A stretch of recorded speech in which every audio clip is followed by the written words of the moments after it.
being said, holy God, was he terrible yesterday.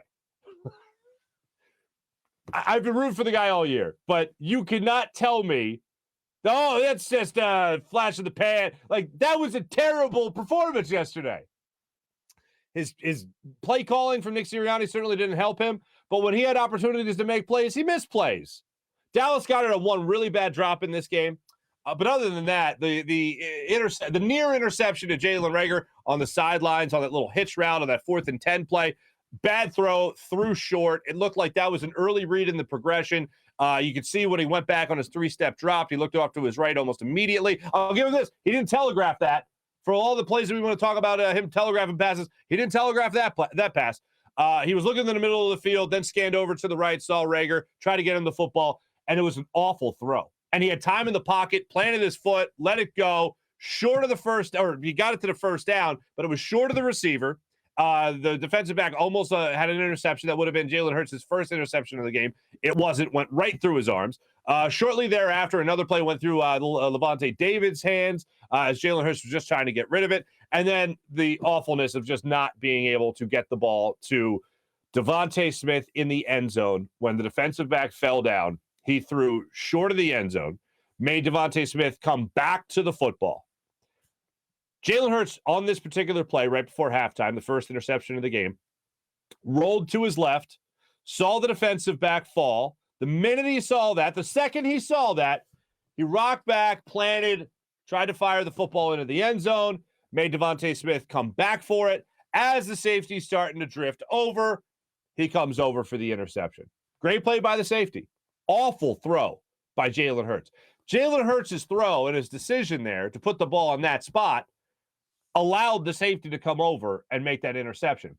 Jalen Hurts had to put that in the back of the end zone for Devontae Smith to make the play so that the safety in the situation couldn't have come over, read it as well as he did, and then be right there to intercept that ball. That ball has to be in the back of the end zone, not in the front of the end zone. You shouldn't have had to make Devontae Smith come back to the ball on that play. That's a ball he should have been being able to drift back into that corner of the end zone and come down with. So that was a bad throw by Jalen Hurts. Under duress, but that's still a throw he's got to make. If you go back and you look at that particular play, as Jalen Hurts is rolling to his left, there are no offensive linemen in the shot. It is 5 defensive players. There's 4 linemen, and I think there's Levante David coming in to make a play on Jalen Hurts. He recognized the defensive back fell down. He rocked back, threw it, underthrown, interception. First pick of the game. Awful play. Awful play. There was another play that Dan Orlovsky actually broke down for people on social media, broke this down on Twitter, saying that he was encouraged about all the steps forward that Jalen Hurts had taken this year, as am I, but this particular game, not so good. There was another play earlier in the game, ended up being, I believe it was an incompletion, but Jalen Hurts drops back, gets to the top of his drop back, looks down the field. Quez Watkins is running an out route, wide open with no over-the-top safety help, doesn't elect to go to him, instead throws a short pass off to the left. Not the best decision for your quarterback. There was another play similar to that situation where he went for Dallas Goedert in double coverage. He elected not to go to Quez Watkins again, who had single coverage. You throw that ball downfield, there's no way Quez Watkins isn't coming down with that one. That one could have been a touchdown if it's placed in the right spot. That was in the early goings of this game. I believe it was early in the second quarter. Dallas Goedert the drop, I mentioned that. Devontae Smith just not getting involved at all in the early goings of this game was astonishing to me.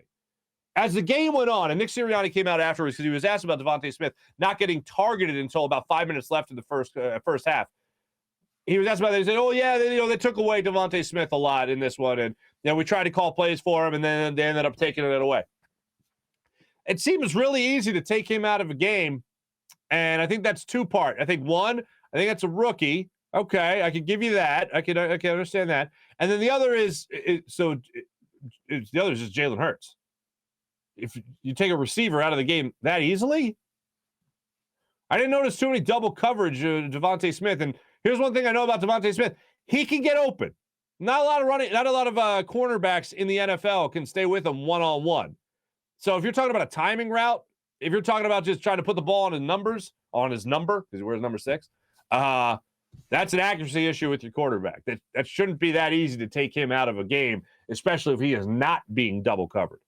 Especially if you got 8 men in the box, That seems like a situation where you'd be able to get Devontae Smith, even on your precious little sideline plays. That'd be a good idea to get him involved in those. But apparently not happening until much later, until about a quarter and a half into this game. That's not good. You got to find it. This is the first time this has happened. You got to find a way to get your best players involved in the game. And they weren't able to do that until it felt like the game was already out of hand. And then when they were able to do it, it felt like they were forcing it. Both interceptions that Jalen Hurts threw in this game were to Devontae Smith. Yeah, the one I previously mentioned in the end zone, and then you had the other one where Levante David jumped up in the sky, tipped the ball to himself, came down with the interception. I don't know how it's that hard to get him involved.